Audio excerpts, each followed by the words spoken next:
got everything. Hang on.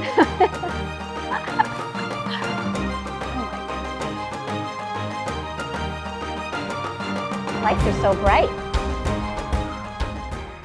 Have you heard of 5G? The commercials and ads are everywhere. The industry is doing a really good job getting the word out to us. 5G is coming.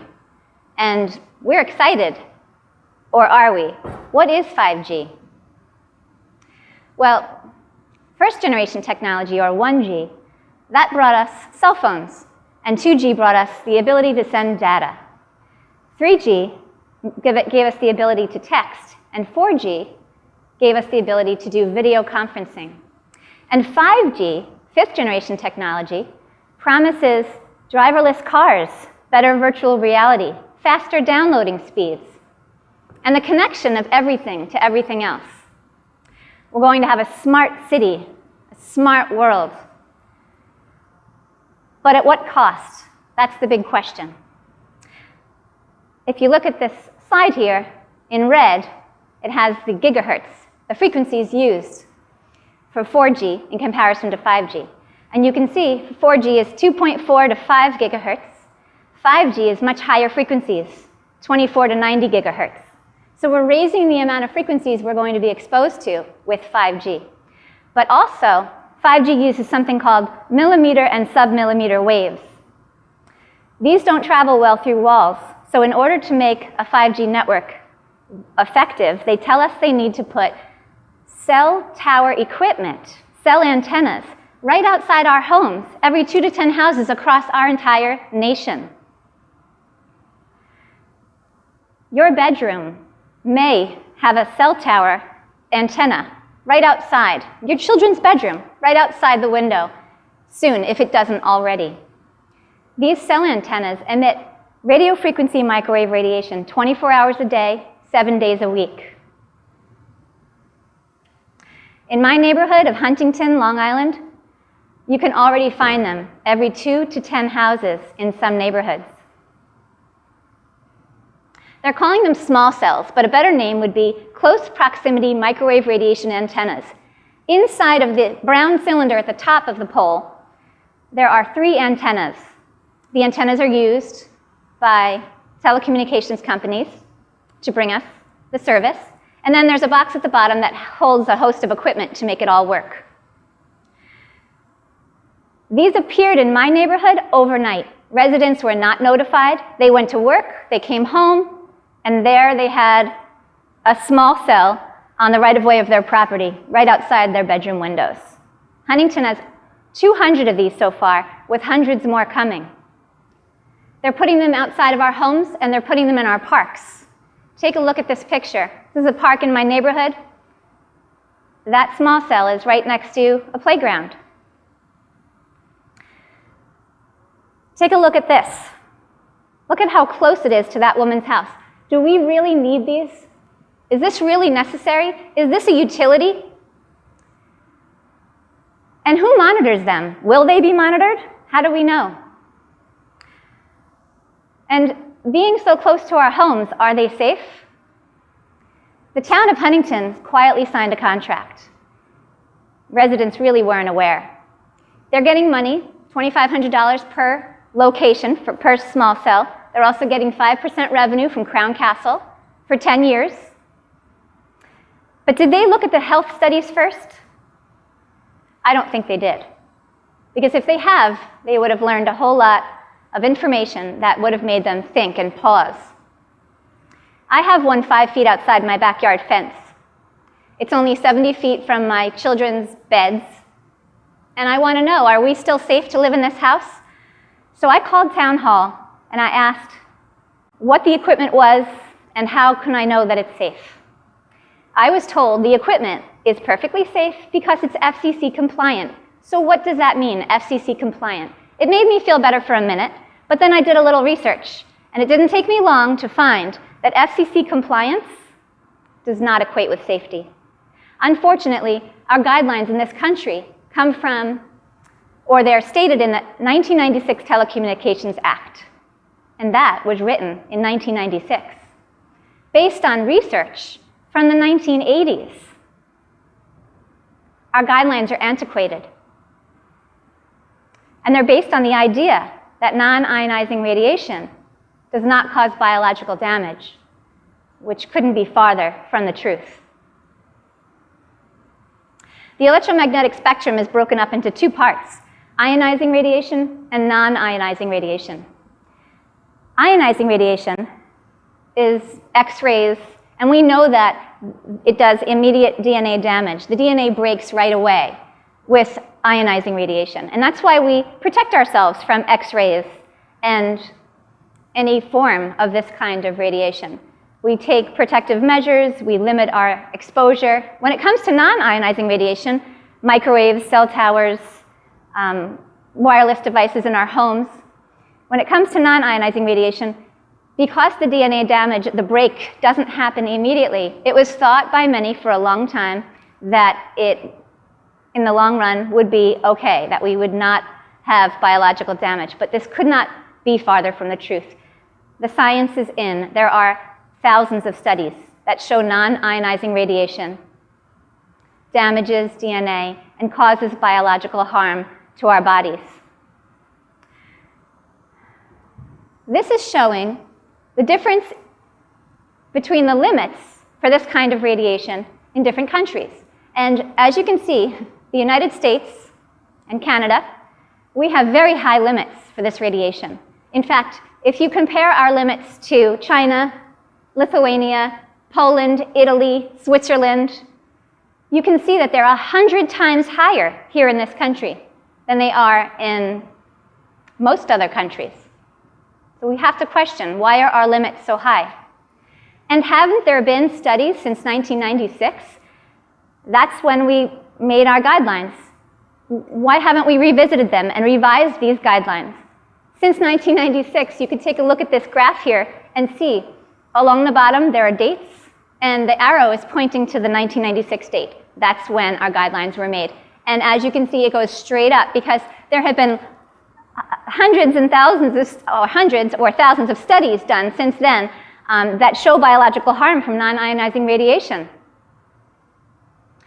Well, our government watchdog, the Government Accountability Office, in 2012, they made the decision to send a report to the FCC asking them to revisit and revise their antiquated guidelines. And the FCC, in response, opened a window. And what they did was they asked for submissions from experts from all over the world. They wanted to get feedback. They wanted to get people who knew about the topic to comment on it. And they allowed 955 submissions in a 2-year period. At the end of those 2 years, the window closed, and everyone waited to see what would happen. Well, do you know what happened? Nothing. It's still considered an open docket today. They just simply ignored it. How can this be? Well, this might explain some of it. Our FCC, who's in control of our guidelines and our limits, is run by people who may have a conflict of interest. Brendan Carr is the commissioner. He worked as a telecommunications attorney in a law firm before he did that. Then you have Ajit Pai. He's the chairperson of the FCC, the current chairperson. He worked as an attorney for Verizon. And then you have Tom Wheeler, the chairperson before Ajit Pai. Tom Wheeler, he's the one that got the ball rolling on 5G. And he was a lobbyist for the CTIA, for that wireless industry. So it's like the fox guarding the hen house. Who's protecting us? And when it comes to these telecoms, they have a lot of money. They spend between $60 and $80 million a year just to lobby our government, to make sure that we don't hear the truth. Because if we hear the truth, then it affects their business. And take a look at the industry-funded studies. In this graph here, we have industry. We know industry funds studies. It happens all the time. They're using their industry-funded studies to get their message out. Their message, which is the wrong message, which is just simply not the truth. In industry-funded studies, they still find harmful effects from non-ionizing radiation, but not nearly as many as when it's peer-reviewed and independent, when it's non-industry. The fact is, the telecom industry has 538 full-time lobbyists That's more than the members of Congress in our country. They could have a lobbyist for each member of Congress, working full-time. And so we wonder why we don't know the truth. Let's talk about some of the science, because I think it's important that we all are familiar with just some of the more recent, powerful science. In 2011, the World Health Organization classified radiofrequency microwave radiation as a Class 2B carcinogen.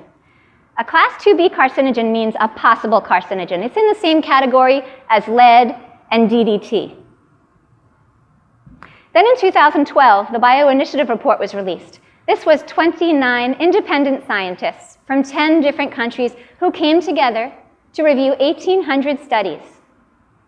They concluded that bioeffects are clearly established, and they occur at very low levels of exposure to electromagnetic fields and radiofrequency radiation.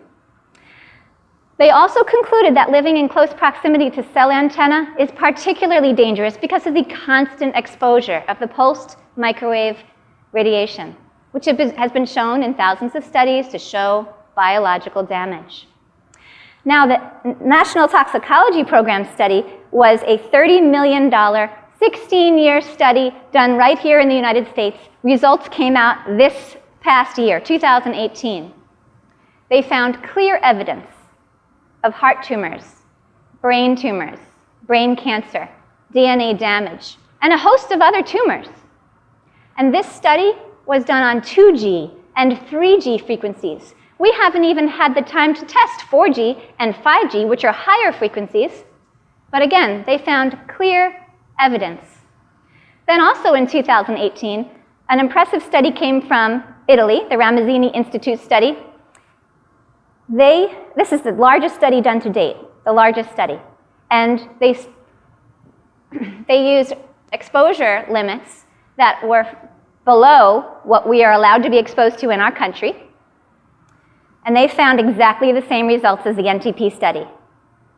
And they also used, the exposure that they used was from base stations rather than cell phones. So it was from exposure from cell towers, small cells, those kinds of things. Clear evidence: heart tumors, brain cancer, DNA damage. I love this slide. It just speaks so loudly. It doesn't get clearer than clear evidence. And it breaks my heart when I see this, when I see babies, when I see young children using wireless technology that just simply isn't safe. And it's not our fault because we just haven't gotten the truth. Today, many independent scientists have urged the World Health Organization to reclassify radiofrequency microwave radiation as a probable or a definite carcinogen because of all these recent studies. These small cells outside our homes, the small cell outside my home, it's not safe. And it's not just cancer and DNA damage. We have ADHD and headaches, infertility, diabetes, immune dysfunction, altered brain development, microwave sickness, sleep and memory disturbances, compromised blood-brain barrier. And that's a big one, compromised blood-brain barrier. If your blood-brain barrier is compromised, that means it's permeable. It's allowing toxins to get into your brain that should have never been there. So when you have exposure to, let's say, the pesticides that are being applied on somebody's lawn or any of the other toxins in our environment, at the same time that you have exposure to radiofrequency microwave radiation, those toxins are able to get into your brain more readily than they would have been. And one of the biggest problems with all of this, with 5G wireless, is there is no opting out. In my home, I could shut down anything I want. I could turn off my router. I could choose not to have Wi-Fi because it's my home. It's my home. But now, I have no control. This radiation is being forced into my home, into our homes, 24 hours a day, 7 days a week, into the beds of our children. And by the way, it won't replace 4G. 5G is coming, and you will still have the 4G frequencies. It's all cumulative. It's adding up. We are going to be swimming in radiation. And I know this is hard to believe, but I need to share it with you. In the 1996 Telecommunications Act, there's a clause that says we are not allowed to argue the placement of these antennas, or any cell tower antennas, with the argument of environment or health. It's there. It's really unbelievable. So, you know, what's interesting is that the insurance companies, they have seen the studies, and they know. And we know that because insurance companies refuse to provide coverage for any claims arising from exposure to cell phones, Wi-Fi, or any other source of electromagnetic frequency radiation. EMF is classified as high risk, and they define it as a pollutant. It's typical that Verizon and T-Mobile and Crown Castle and all these companies let their shareholders know, they give them the information in the paperwork, that they may incur significant expenses in the future from lawsuits because of biological effects from wireless radiation. This is another. This one says, if radio frequency emissions from wireless handsets or equipment on our wireless infrastructure are demonstrated to cause negative health effects, potential future claims could adversely affect operations, costs, or revenues. Now, children are small, and they're so much more susceptible and vulnerable to everything in our environment, including this radiation. And this slide is, I like this one because it's so clear. You can see the absorption from cell phone radiation in a 5-year-old child, a 10-year-old child, and then an adult. See how much more deeply it gets into their bodies?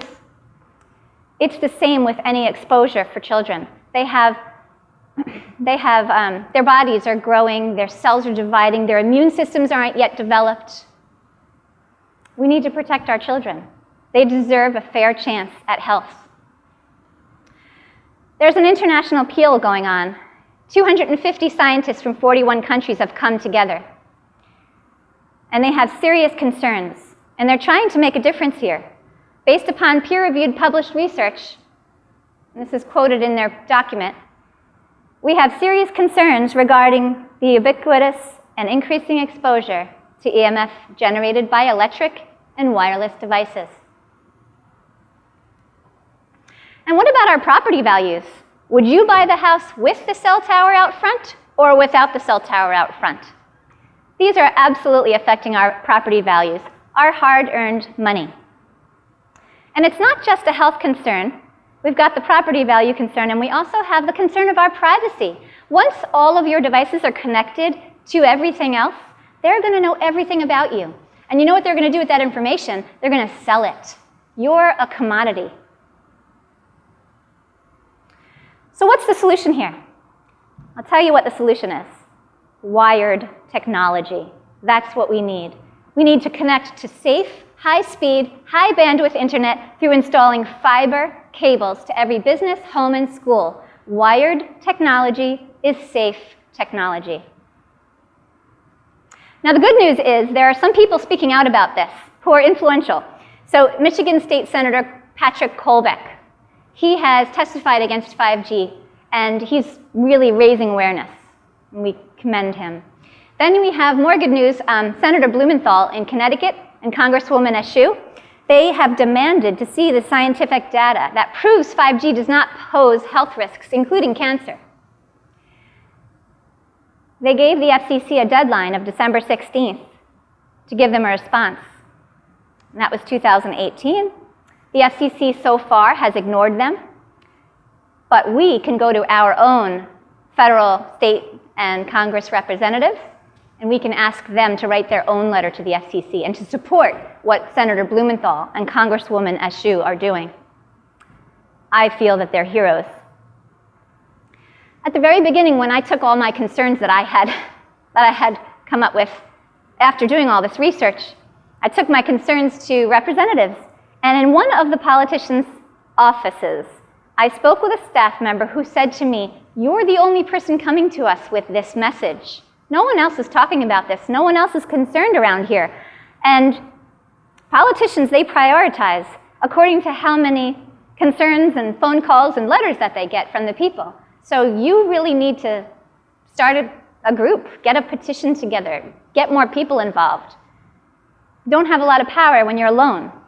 And that was when I knew that I needed to take this to the next level. So I'm so grateful that today we have this activist group, Citizens for 5G Awareness, and together we're working really hard, tirelessly, to bring the message out to the public that this is coming, it's not safe, and that we need to protect ourselves and do everything we can.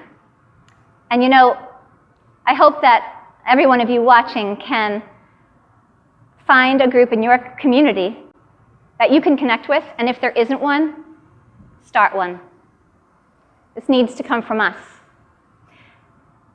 Begin learning as much as you can. Some really great websites are environmentalhealthtrust.org, telecompowergrab.org, and soon, citizensfor5gawareness.org. And then there's another website called We Are the Evidence. And these are great places to just start getting enough information where you can speak about this and understand it more deeply so that you could start a group, pass the information on to other people. Another thing you can do is this documentary, Generation Zapped, it's not about 5G, it's about wireless technology and the dangers associated with it. But if you could get this documentary shown in your library or any other venue that is willing to show it, I urge you to do so. Ask your library to order it so it's available for patrons. It'll get the conversation started, and it'll help people understand that there are dangers to wireless technology, because as I said before, industry is doing a really good job of making sure we don't get the truth. And when people have the truth, that's when this is like a springboard. From there, they can join you, because they'll understand the urgency here. Speak at your town meetings. This has been really great for us. When we speak at our town meetings, other activists who come to the town meetings, they hear the issue, and they get involved. So we're really growing because of that. I also urge you all to meet with, write to, and call your federal, state, and local representatives. Make sure they're aware of the issue, and ask them what they can do, and give them ideas. Ask them to put a moratorium, a congressional moratorium, on the deployment of these small cells in residential areas. Small cell antennas don't belong outside of our homes, outside the windows where our children are sleeping. Ask them to amend our antiquated guidelines. That needs to happen. Write articles for local papers. You never know. Submit an article, they may print it. Buy a radio frequency meter if you can. Maybe you can get together with a bunch of people and just have one to share. It's so important to see this radiation. We can't smell it, we can't feel it, we can't hear it. Most of us can't feel it, some can. But just because you can't see it doesn't mean that it's not harmful. So I urge you to get a way so that you could see it. The Acousticom is, I think, like about $150. That's a really good one that's reasonably priced. And once you start to see it, then you can make changes in your own home to mitigate the effects, to mitigate the wireless frequencies. And then you can test again after you make changes to see that you really are making a difference and making your home a healthier place to be. Also, if there are any local groups that you could speak with, once you get a little bit of knowledge about the topic, I suggest you find them and ask them if they would mind if you came and did a little presentation. Talk to your neighbors, talk to your family, anybody that will listen. We're not getting the protection that we need on a federal level. It's all up to us. This needs to be a grassroots movement. Please get involved. It's urgent. It's all coming so fast, and we need to just be as strong as we can together and make changes. And I'd like to leave you with this quote, one of my favorite quotes of all time, Margaret Mead. Never doubt that a small group of thoughtful, committed citizens can change the world. Indeed, it's the only thing that ever has. Thank you for listening.